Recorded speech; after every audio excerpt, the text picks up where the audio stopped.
Baru-baru ini beredar video memperlihatkan seorang pria berkostum Batman viral di media sosial. Video tersebut diunggah oleh akun TikTok Dian Poftani pada Selasa 11 Oktober 2022.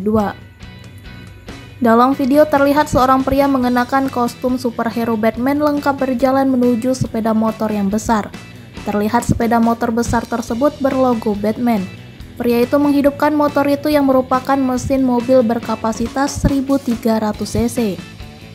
Terlihat pria itu memarkirkan motor tersebut di depan sebuah rumah.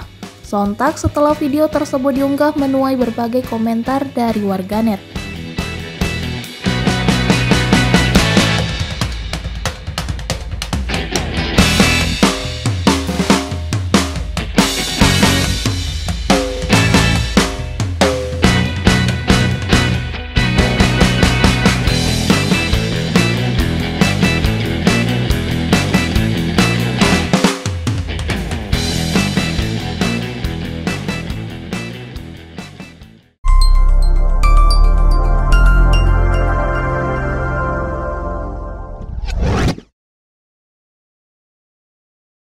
Terima kasih sudah nonton.